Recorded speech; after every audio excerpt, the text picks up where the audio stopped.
actually, because we just had the big sales event here, and I think it might be still going on, right?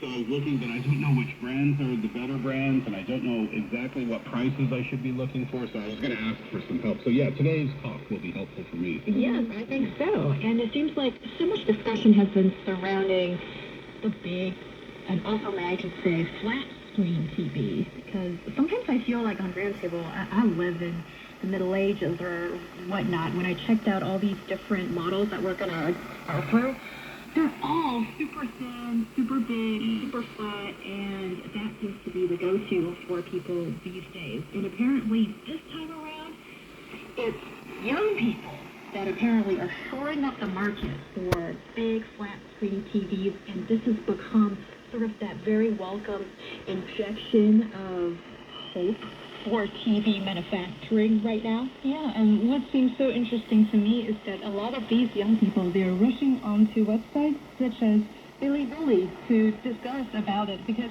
I always remember the Chinese video sharing website.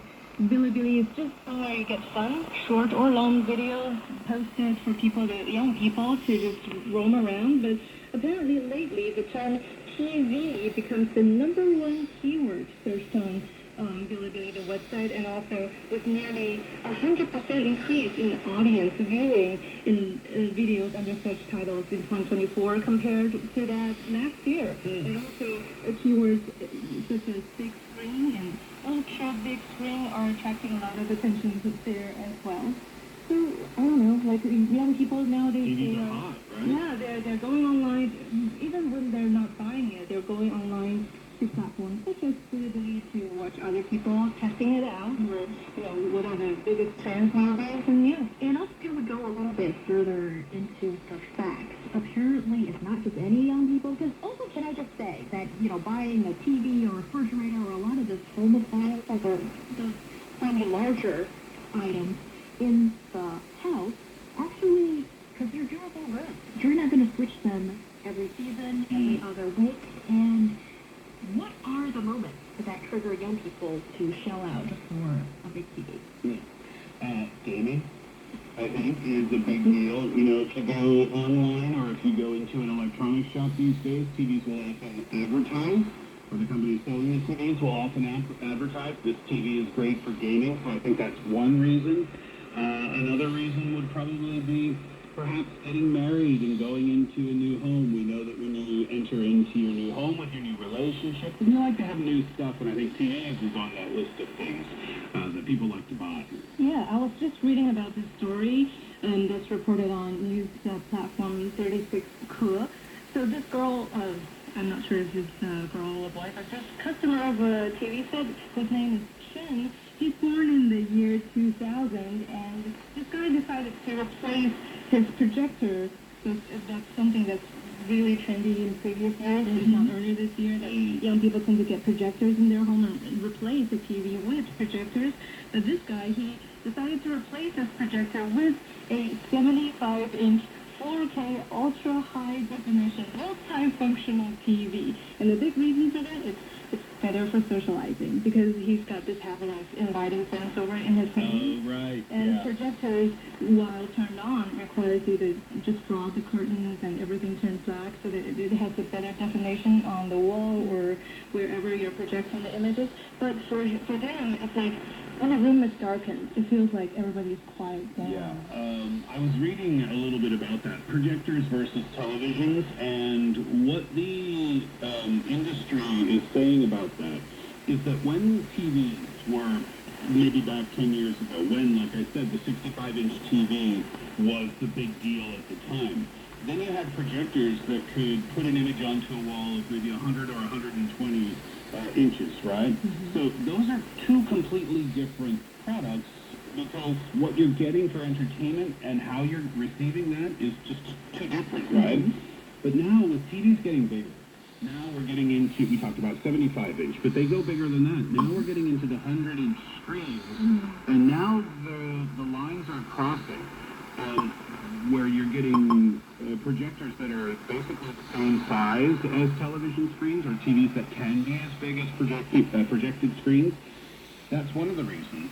And the other reason is because of what you just mentioned, Jishan, where you have to close the curtains, make the room dark. You have to have the right wall to project onto. I had a projector before, and it was good.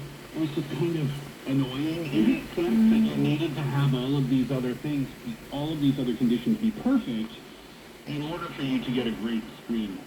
Oh, that's a good point. So do you mean that with projectors, usually they're not as clear with projected onto the wall as opposed to 4K high-definition TV? I think the higher-end projectors, I'm not an expert on this topic, I think the higher-end projectors do have a better image quality. But I had a mid-range one, and it was good, but it wasn't amazing. Right, and also that point that you both have raised, it makes getting a super nice flat-screen TV also at an affordable price, which we will get into, so much better an option than otherwise. You guys mentioned gaming.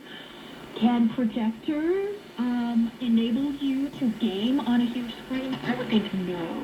I'm not sure if the answer is for no for all projects of projectors, but yeah, the viewing quality and also the experience in general is probably not as good as a ultra high definition TV. Yeah, the bigger the image, the further back you have to sit from the screen. Can I just recommend, there are a couple of bars and restaurants in Beijing that offer really great projector experiences while you're, doing the usual bar and restaurant stuff. But at home, having a good TV might sound quite nice. Actually, this is one of the comments that got the most amount of likes on one of these platforms regarding this topic, and I'd just like to quote a couple of lines here.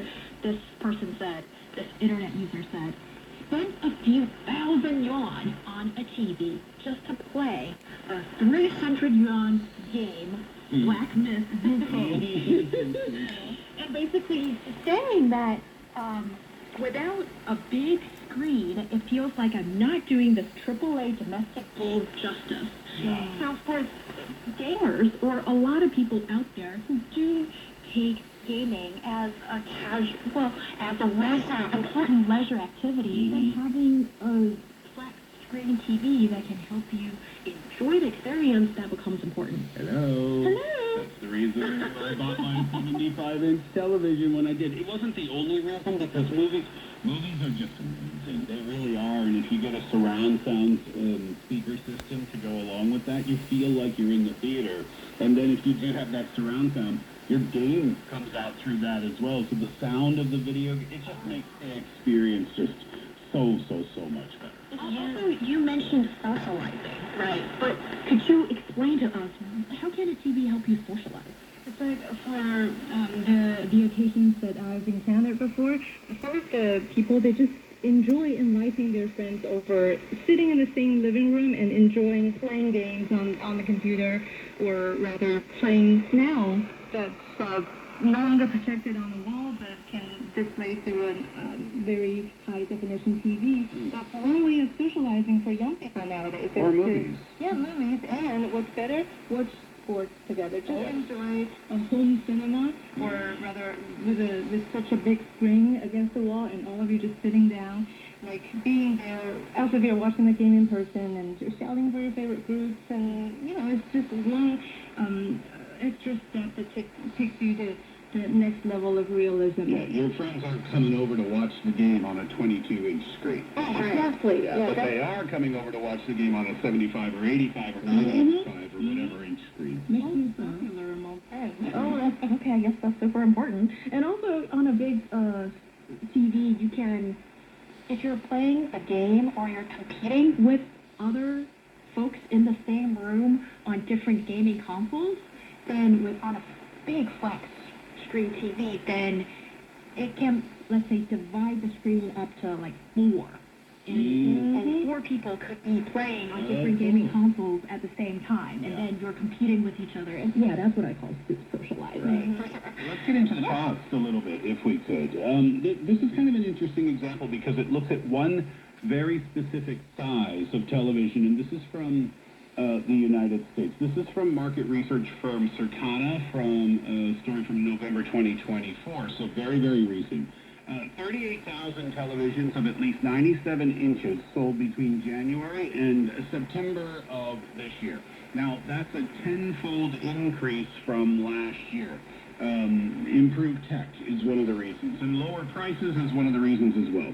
The average 97-inch TV went from $6,600 last year to $3,100 this year. That's about 48,000 yuan down to 22,000 yuan. So there you go. That's a very specific example of a 97-inch screen. But let's see there the proof is that it's half price compared to what it was last year for the same size screen. So when we take into account that the new technology and the production, the manufacturing methods as well are causing these TVs to become cheaper, then it becomes even more attractive for young consumers as an option to put in their home. Yeah, one example here in China would be like the Chen case I mentioned earlier. So this young person born in 2000, he purchased the new 75-inch TV with 95,600 yuan, or roughly $774 US, which, according to him, almost equals his monthly rent that he's paying for his apartment here in Beijing. But for him, it's worth the purchase, and also it's a lot drop on price comparing with similar size in previous years. When Samsung released their 98-inch television in 2019, take a guess in dollars how much that cost. 2019 98-inch TV from Samsung. Huge, 98. Also, I don't do dollars. Okay, guess the yuan. I've got the yuan. yuan. So 10,000? 715,000.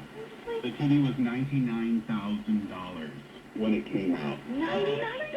Almost unbelievable, right? Now Samsung has 4 different models at that size, starting at $4,000, which is 28,000 yuan. Yes, those numbers are correct, by the way. And I remember in my childhood time, when we moved into our current apartment, so that was in 2003, I remember back then the televisions were one of the most expensive items in your house. It costed like 20,000 yuan for a huge TV set. That's as big as...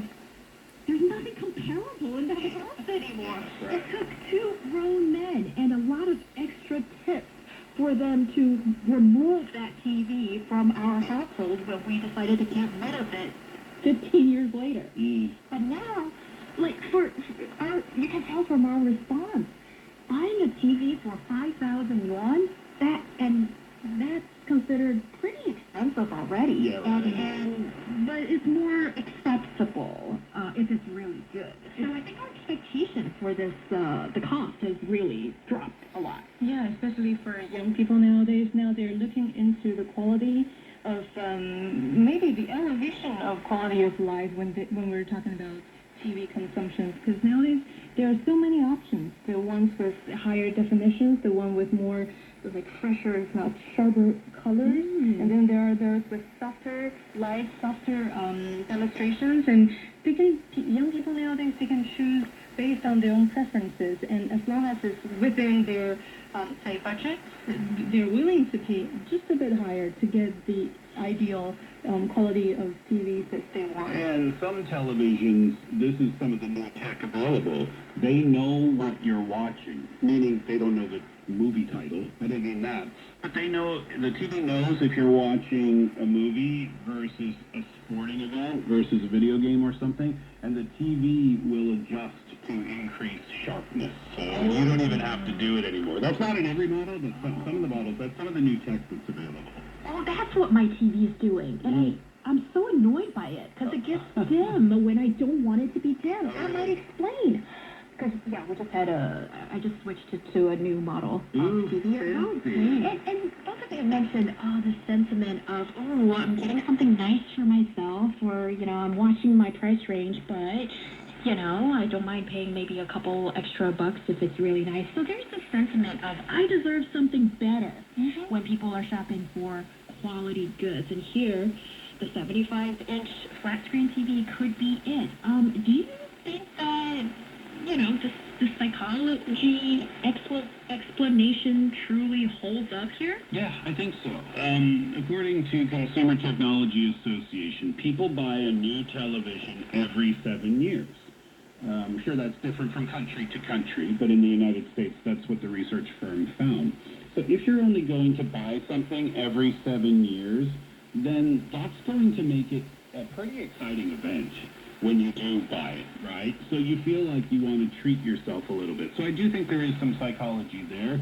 And also, during the pandemic, when people weren't socializing, when people were staying at home, they say that led to more interest in larger screen TVs because there was so much content being viewed. This statistic blew my mind. This is from Nielsen, which is a ratings service in the United States. I don't even know how to phrase this question to make it like a quiz question. In 2022, so I'll just tell you, in 2022, Americans watched 19 million years worth of streaming content. 19 million years. I don't know how that breaks down to minutes. My math isn't good enough. But here's the deal. Everybody's streaming stuff these days, right? And the television industry has caught up. Now it's not just your tablet or your laptop or your desktop where you can stream content. Apps on smart TVs now, you can stream straight from there. So the TV industry has kept up with what people want and how people consume their content. And that's allowed them to continue to be successful as well. That blew my mind. 19 million years worth of content streamed in 1 year. Well,